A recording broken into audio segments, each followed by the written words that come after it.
오늘 부활절에 본문을 통하여서 부활신앙의 전승 그리고 부활 간증과 부활을 선포하는 내용으로 말씀을 잠시 증거하고자 합니다. 막달라 마리아가 최초로 주님을 만나 주님을 통하여서 부활의 감격을 맛본 이 여인의 이야기가 사복음서에 다 수록되어 있고, 특히 요한복음은 부활에 대한 말씀을 주시는 이 20장에서 반절 이상을 할애하고 있는 것을 봅니다. 바로 이 말씀을 오늘 우리에게 주시는 것은 너도 부활하신 주님을 만나라.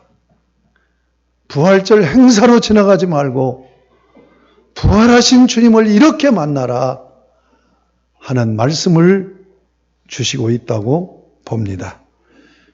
오늘 저는 이 말씀을 증거하면서 고린도전서 15장으로 돌아가서 말씀을 살펴보도록 하겠습니다. 고린도전서 15장은 부활신앙이 얼마나 중요한 신앙인가를 무려 긴 한 장에 걸쳐서 부활신앙을 변증하고 있는 말씀입니다. 3절 말씀을 보겠습니다. 고린도전서 15장 3절, 4절 우리 자막에도 떠 있습니다만 같이 읽도록 하겠습니다. 내가 받은 것을 먼저 너에게 전하였노니 이는 성경대로 그리스도께서 우리 죄를 위하여 죽으시고 장사 지낸 바 되셨다가 성경대로 사흘 만에 다시 살아나사 게바에게 보이시고 여기까지요. 여기까지가 부활신앙의 전승을 말씀하고 있는 한 단락입니다. 먼저 보면 우리가 복음 선포의 형식이 이 말씀으로 초대교회에 구체화되어지고 실제화되어지면서 바로 이 말씀으로 주님의 몸된 교회가 세워져서 유대교에서 벗어나서 이제 기독교회 시대, 교회 시대가 열리게 된 부활신앙의 전승의 말씀입니다. 자, 여기서 복음 선포의 형식을 볼 수 있습니다. 두 가지로 말하고 있습니다. 하나는 성경대로입니다. 3절에 보면 내가 받은 것을 먼저 너에게 전하였노니 이는 성경대로 그리스도께서 우리 죄를 위하여 죽으시고 장사 지낸 바 되셨다가 성경대로 사흘 만에 다시 살아나셨다. 성경에 말씀하신 대로 죽으셨고 성경에 말씀하신 대로 살아나셨다. 그러면 성경은 뭡니까? 언약의 말씀이에요. 신구약 성경은 창조 언약, 옛 언약, 새 언약의 형식으로 이루어져 있고 하나님께서 자기 백성을 삼으셔서 하나님 나라를 세우겠다고 하는 언약을 실현해 가는 구원의 역사를 기술하고 있는 것이 성경입니다. 그러므로 언약하신 말씀대로 언약의 말씀의 절정, 언약의 말씀의 결론이 뭡니까? 주님이 십자가에 죽으시고 3일 만에 부활하신 것입니다. 바로 이 일을 위해서 하나님은 언약하셨고 이 일을 시행해 오셨고 결국은 자기 아들 독생하신 예수 그리스도를 십자가에 못 박아 죽이시고 장사 지낸 바 되어진 예수 그리스도를 다시 일으키셨습니다. 언약하신 말씀대로. 두 번째는 바로 십자가 죽음과 부활을 말하고 있어요. 다시 말씀을 보겠습니다. 이는 성경대로 그리스도께서 우리 죄를 위하여 죽으시고 죽음, 우리 죄를 위하여 죽으셨다는 죽음, 그리고 사흘 만에 다시 살아나셨다고 하는 부활, 이것을 줄여서 십자가의 죽음과 부활이라는 용어가 이 구절로부터 비롯되어진 겁니다. 예수님이 십자가에 죽으셨고 그리고 사흘 만에 살아나셨다고 하는 이것을 십자가의 죽음과 부활로 표현하고 있습니다. 바로 복음 선포의 형식입니다. 이제 보냄받은 사도들은 이때부터 오직 그들이 복음 선포는 예수님이 십자가에 죽으셨다는 것과 그리고 3일 만에 부활하셨다고 하는 것을 증거하고 선포했고, 이 선포로 인하여서 구원의 역사가 일어나고 그 역사로 인하여 교회가 세워지고 오늘날까지 이렇게 교회가 이 복음을 전승하면서 똑같은 신앙 고백을 하며 똑같은 복음을 증거하며 주님 오실 때까지 이 교회 역사는 계속 되어질 것입니다. 여러분, 가장 미련한 종교가 바로 기독교예요. 하나님의 아들이 죽으러 오셨다는 거예요. 죽으러 오신 이것을 진리로 붙들고 이것을 믿는 미련한 종교가 기독교예요. 그리고 감히 상상할 수 없는, 어떻게 죽은 자가 다시 살아납니까? 그런데 다시 살아났다고는 최고의 신비를 강조하는 종교가 바로 기독교입니다. 십자가의 죽으심이 헬라인에게는 미련한 것 같이 보인다 라고 고린도전서 11장에 증거한 대로 세상 사람들은 그 이유 때문에 예수를 안 믿는 거예요. 도대체 구원자가 하나님의 아들이 로마의 형벌로 가장 극한 형벌을 받는 이것이 바로 진리냐? 그래서 거부하는 거예요. 그리고 어떻게 죽은 자가 살아날 수 있어? 그게 말이 되는 얘기야? 어떻게 죽은 자가 살아날 수 있단 말이야? 이것이 기독교의 최고의 신비입니다.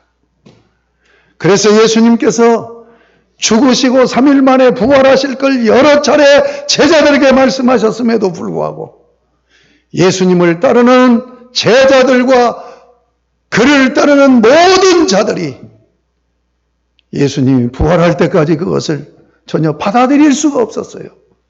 왜냐하면 이건 엄청난 얘기고 도저히 합리적으로는 이해할 수 없는 그런 것이기 때문에 그래요. 여러분, 예수님의 십자가 죽으심, 이 세상의 가장 미련한 형식이고 예수님이 십자가에 죽으시고 3일 만에 부활하심, 이건 도저히 인간 이성으로는 납득할 수 없는 최고의 신비. 이렇게 결합된 것이 복음입니다. 이 복음, 오직 예수님이 십자가에 죽으셨다. 그리고 예수님이 3일 만에 살아나셨다고 하는 것을 계속해서 외쳤고 또 외치고 외칠 때 성령님이 역사하셔서 이 진리를 믿음으로 받게 하시고 구원의 확신을 갖게 하시고, 그래서 주님의 몸된 교회 공동체를 이루고 오늘 또 저와 여러분이 함께 부활하신 주님을 찬양하며 이 자리에 모여서 하나님 앞에 예배를 드리게 된 것입니다. 여기 다시 살아나셨다고 하는 에게이로라는 헬라어가 수동태로 사용되고 있습니다. 이것을 학자들은 신적 수동형이라고 말합니다. 이 신적 수동형은 어떤 경우에 쓰이냐면 하나님이 너무나 경외스러운 분이고 하나님의 이름을 감히 함부로 쓸 수가 없고 하나님이 라는 이 말을 언급할 수가 없어서 동사 앞에 주어를 생략해버릴 때 쓰는 단어입니다.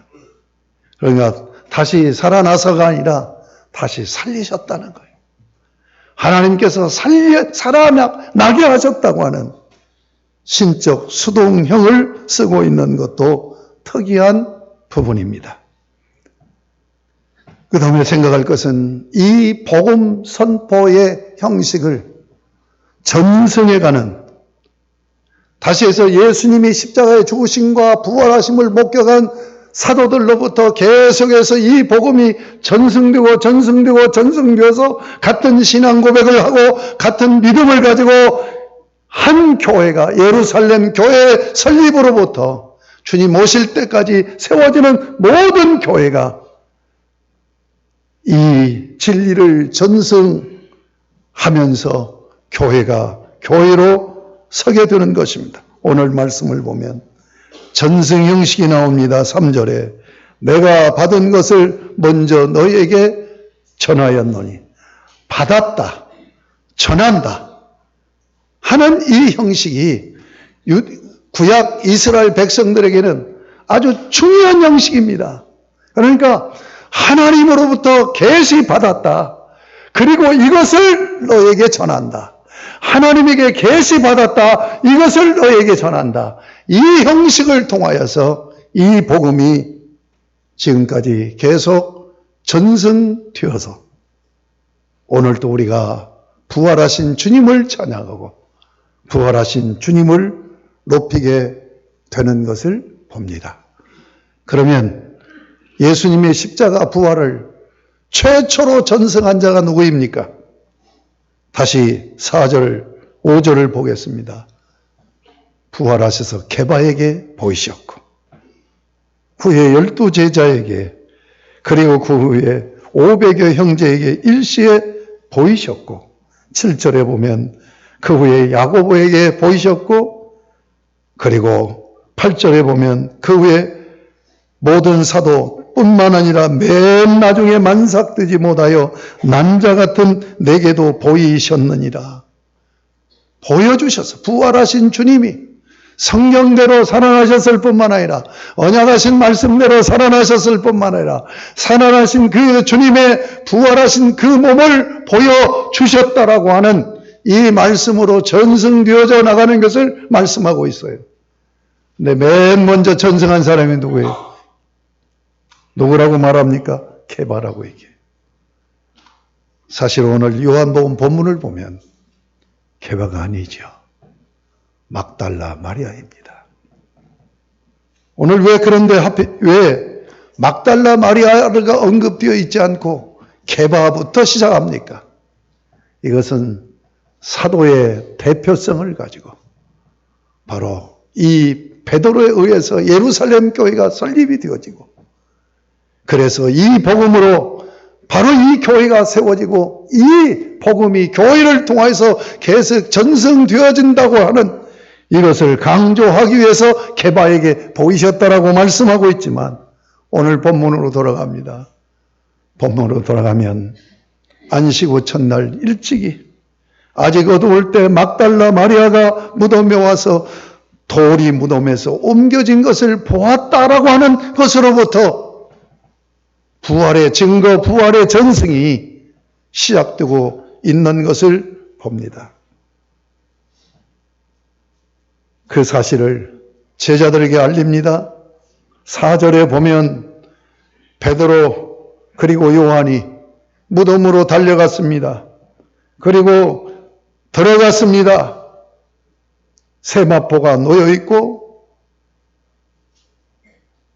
다른 예수님의 성의가 딴 곳에 잘 정돈되어 있어요. 그런데도 그들은 그냥 돌아가요. 9절에 가로를 쳐놓고 이렇게 되어 있어요.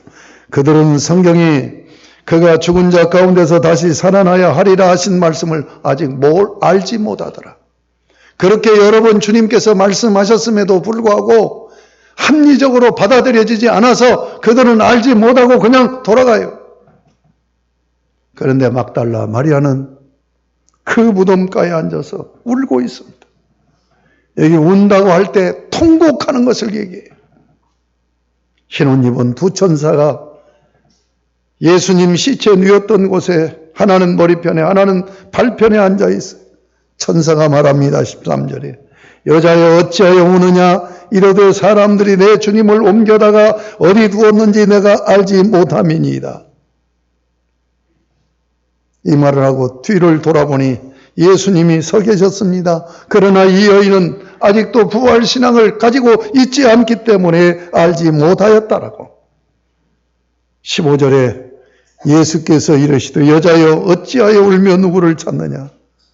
그 여인은 막달라 마리아는 동산지기인 줄 알았습니다.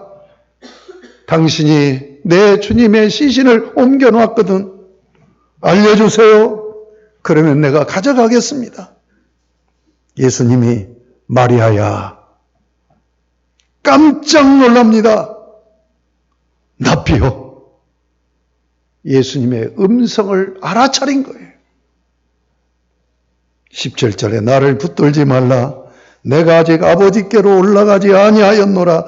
너는 내 형제들에게 가서 이르되 내가 내 아버지 곧 너희 아버지 내 하나님 곧 너희 하나님께로 올라간다 하라 하는 말씀을 받고 막달라 마리아가 가서 제자들에게 내가 주를 보았다. 또 주께서 나에게 이렇게 말씀하셨다라고 이릅니다. 이것이 첫 번째 전승이란 말이에요. 구체적으로 막달라 마리아는 무덤에서 부활하신 주님을 만났고 그리고 주님의 음성을 들었고 내가 주를 보았다. 그리고 주님이 나에게 이렇게 말씀하셨다. 선포함으로 이 말씀을 받은 제자들과 베드로.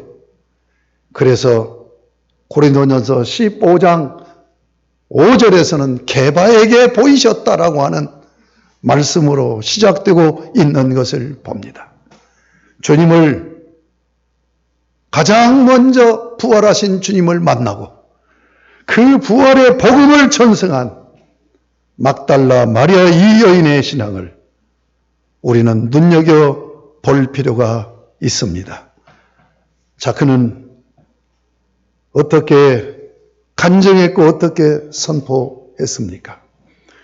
여러분, 예수 그리스도의 부활은 다시 해서 하나님 나라의 회복은 무덤에서 시작된 것도 신비입니다. 안식 후 첫날입니다. 안식일이 지난 그 다음날 아침 첫날, 안식 후 첫날.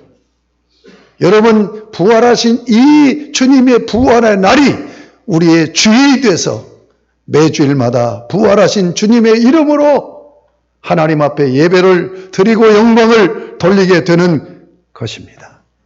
그러므로 부활절은 대안식일입니다. 왕안식일입니다. 바로 이 안식일 첫날, 안식일 이 첫날 주일, 새 역사가 시작되는 첫날, 어디에서? 무덤에서. 최초로 누가 목격을 했어요? 여러분, 마가복음에 보면 창녀로 소개되고 있습니다. 7 귀신 들린 여인으로 소개되고 있습니다. 가장 인간 이하로 자기 자신마저도 자기를 외면할 수밖에 없는 버려진 인생. 그 인생에게 주님은 맨 먼저 자기가 부활하신 몸을 보여주셨습니다. 저는 설교를 준비하면서 이 막달라 마리아가 그 누구보다도 주님을 사모한 여인이었기 때문에 부활하신 주님을 최초로 만난 장본인이 되었지만 주님의 입장에서 한번 생각해 보았어요. 주님이 부활하신 후 내가 누구를 맨 먼저 만날까? 주님이 부활하셔서 내가 누구를 맨 먼저 만나고 싶은가? 누구일까요? 저는 막달라 마리아라고 생각합니다. 막달라 마리아도 주님을 사모하는 그 열정이 가장 뜨거웠던 여인이고 주님은 베드로 12 제자가 아니었습니다. 막달라 마리아를 가장 먼저 만나고 싶었고 보고 싶었을 것이라고 생각이 됩니다. 여러분, 부활은 안식 후 첫날 무덤에서 가장 쓰레기 같은 한 여인이 주님을 만나고 변화돼서 그가 주님을 뜨겁게 사랑한 이 여인을 만나 주심으로 인하여서 이 부활신앙이 전승이 되고, 그래서 오늘 우리가 교회를 세우고 부활절에 하나님 앞에 감사 예배를 드리고 있는 것입니다. 이것이 부활의 역사고, 이것이 부활의 환희고, 이것이 부활의 기쁨이 아닐 수 없습니다. 그 여인은 만나고 간증합니다. 내가 주를 보았다. 여러분, 이런 간증을 하실 수 있습니까? 저 같은 경우처럼 전혀 불신 가정에서 자라서 늦게 예수 만나는 사람은 주님을 만나는 뜨거운 간증들이 있어요. 저에게도 엄청난 간증이 있어요. 물론 이 막달라 마리아만큼은 아니라 할지라도 엄청난 뜨거운 간증이 있어요. 그러나 여러분, 내가 주님을 처음 만났을 때 주님을 만난 기쁨을 우려먹는 신앙생활이 아니라 날마다 주님을 만나는 그런 기쁨이 있어야 되고, 주일 예배를 드릴 때마다 예배 현장에서 주님을 만나는 그런 은혜가 있기를 소망합니다. 이 여인은 주님을 보았다. 두 번째는 주께서 나에게 이렇게 말씀하셨다. 이것은 부활을 선포하는 내용입니다. 무슨 말씀을 하셨습니까? 17절 말씀입니다. 가서 이르되 내가 내 아버지 곧 너희 아버지 내 하나님 곧 너희 하나님께로 올라간다 하라. 예수님이 왜 부활하셨습니까? 승천하셔서 하늘 보좌 우편에 앉으셔서 만왕의 왕이 되셔서 이 세상을 통치하시면서 그 부활의 영을 이 땅에 보내셔서 성령으로 교회를 세우고 성령 안에서 예수 그리스도와 한 몸을 이루는 신앙생활을 하게 하시려고 주님께서는 부활하신 겁니다. 이것을 가서 얘기해라. 내가 이렇게 너에게 말하는 이 얘기를 가서 제자들에게 얘기해라. 그래서 이 말이 전승되어져서, 그래서 이 말을 들은 예수를 따르는 무리들이 함께 모였습니다. 그래서 교회를 이루었습니다. 그래서 오늘날까지 이르게 된 것입니다. 말씀을 맺습니다. 청가대에서 간다 세고 간다고 설교를 짧게 해달라고 그래서, 그렇지 않아도 부활 설교는 짧으면 짧을수록 좋다. 이게 갈바르트의 얘기예요. 그래서 여기서 말씀을 맺습니다. 사랑하는 여러분, 주님 만나는 부활의 아침이 되시기를 바랍니다. 부활하신 주님이 영으로 성령으로 우리에게 오셔서 우리와 늘 함께 하시기를 기뻐하십니다. 여러분의 심령에 늘 내가 주를 보았다라는 감격이 있는 신앙 고백과 간증이 이루어질 수 있기를 원합니다. 여러분뿐만 아니라 주님이 이렇게 말씀하셨다라고 하는 그런 은혜의 생활이 되실 수 있기를 주님의 이름으로 축복합니다. 바로 이 사실을 증언하는 전승한 성경 66권을 우리가 가지고 있습니다. 이 말씀을 읽고 이 말씀을 묵상하면서 주님께서 오늘 또 나에게 이렇게 말씀하셨다. 주님께서 오늘 또 나에게 이렇게 말씀하셨다는 그런 늘 사명감에 붙들려서 사명의식을 가지고 주님 앞에 쓰임받는 복된 여러분들이 되어질 때 하나님께서는 여러분을 통해서 영광 받으시고 부활의 목적을 이룬 기쁨을 누리시라고 믿습니다. 사랑하는 성도 여러분, 내가 주를 보았다. 체험적인 신앙. 그리고 주님이 이렇게 나에게 말씀하셨다고 하는 말씀에 붙들린 신앙. 여러분, 영적으로 얘기한다면 영성, 사실은 영성이라는 말이 천주교에서 전래된 용어입니다. 그래서 우리 은사 같은 경우는 영성이라는 말을 쓰지 말아라. 그런데 이것이 우리 기독교 내에 보편화된 개념입니다. 영성을 전에는 19세기 청교도에서는 경건이라는 말을 썼습니다. 경건. 여러분, 경건한 신앙생활을 해야 됩니다. 경건한 신앙생활은 내가 주를 보았다라고 고백할 수 있는 신앙. 주님이 나에게 이렇게 말씀하셨다라고 말하는 이 신앙이 경건의 신앙입니다. 이런 신앙생활을 하면 경건의 능력에 붙들려서 사는 복된 여러분의 삶이 될 줄로 믿습니다. 성경은 경고합니다. 경건의 모양은 가지고 있으나 경건의 능력은 상실했다고. 사랑하는 성도 여러분, 우리가 거룩한 채가 아니라 내가 주님을 만나 배웠는 은혜의 생활, 주님의 말씀을 듣는 신앙생활이 되어질 때 여러분은 경건의 능력 있는 신앙생활이 되어질 줄로 믿습니다. 이 부활절에 이 결단을 하며 주여 날마다 주님을 보게 하여 주시옵소서, 날마다 주님의 음성을 듣게 하여 주시옵소서, 경건의 능력으로 사는, 그래서 세상을 이기고 죄를 이기고 나를 이기고 예수 그리스도 안에서 날마다 승리하는 복된 여러분들이 다 되실 수 있기를 주님의 이름으로 축복합니다. 축복합니다.